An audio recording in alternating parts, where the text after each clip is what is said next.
Assalamualaikum warahmatullahi wabarakatuh. Perkenalkan, nama saya Anugrah Saputra, NPM 411891191190 dari kelas Paralel 4. Di sini saya ingin mempresentasikan untuk memenuhi tugas pertumbuhan dan perkembangan peserta didik. Oke, langsung saja kita ke pertanyaan yang pertama. Pengertian emosi dan contohnya.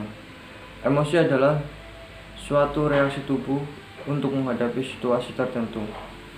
Sifat dan intensitas emosi biasanya terkait erat dengan aktivitas kognitif atau berpikir manusia sebagai hasil persepsi terhadap situasi. Contohnya yaitu keadaan yang menunjukkan pengalaman dan perbuatan dalam suatu peristiwa yang berlaku seperti kecewa, marah, takut, senang, suka, dan duka. Pertanyaan yang kedua adalah pengertian intelektualitas dan contohnya. Menurut Webster New World Dictionary of the American Language, intelektual adalah kecakapan untuk berpikir, mengamati atau mengerti, serta kecakapan untuk mengamati hubungan-hubungan, perbedaan-perbedaan, dan lain-lain. Contoh intelektual adalah pekerja intelektual adalah seseorang yang dipekerjakan berdasarkan pengetahuannya tentang subjek tertentu, bukan berdasarkan keterampilannya membuat atau mengerjakan sesuatu. Contoh dari pekerja intelektual adalah seperti pengacara, guru, ilmuwan. Kemudian pertanyaan nomor 3, pengertian moral dan contohnya. Moral ini memiliki arti kebiasaan yang berasal dari bahasa Latin, yaitu mos dan ethos jika dalam bahasa Yunani kuno.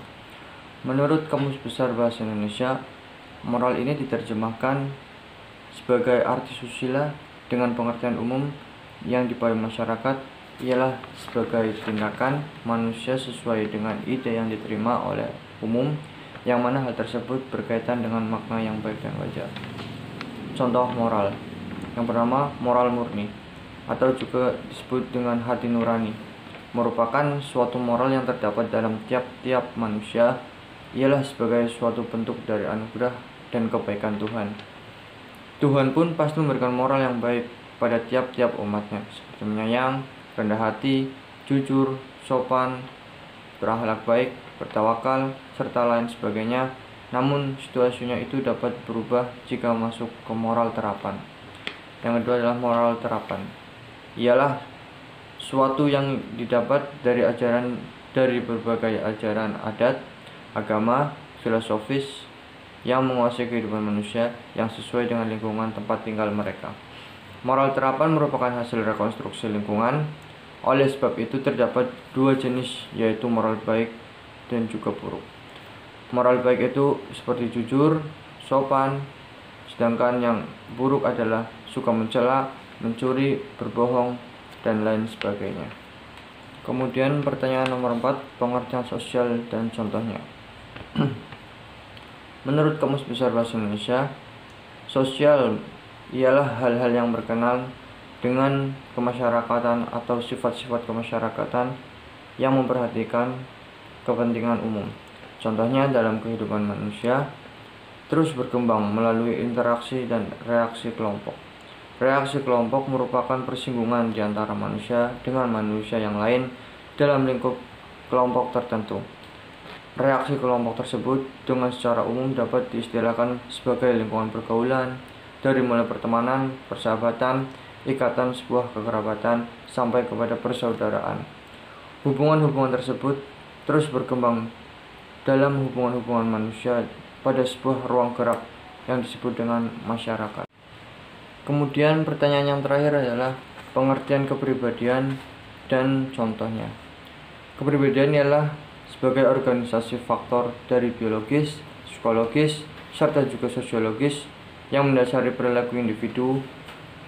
Faktor-faktor biologis tersebut meliputi keadaan fisik, watak, seksual, sistem saraf, proses pendewasaan individu yang bersangkutan, dan juga kelainan-kelainan biologis lainnya. Contohnya, jenis kepribadian manusia dibagi menjadi 3, yaitu yang pertama, introvert adalah kepribadian manusia yang berkaitan dengan dunia dalam pikiran manusia itu sendiri. Jadi manusia memiliki sifat introvert ini lebih cenderung menutup diri dari kehidupan luar. Mereka adalah manusia yang lebih banyak berpikir dan lebih sedikit beraktivitas. Mereka juga orang-orang yang lebih senang berada dalam kesunyian atau kondisi yang tenang daripada di tempat yang terlalu banyak orang. Yang kedua adalah extrovert, merupakan kebalikan dari introvert. Manusia dengan kepribadian ekstrovert lebih berkaitan dengan dunia luar manusia tersebut. Jadi manusia yang memiliki sifat ekstrovert adalah manusia yang lebih banyak beraktivitas dan lebih sedikit berpikir. Mereka juga orang-orang yang lebih senang berada dalam keramaian atau kondisi di mana terdapat banyak orang daripada di tempat sunyi.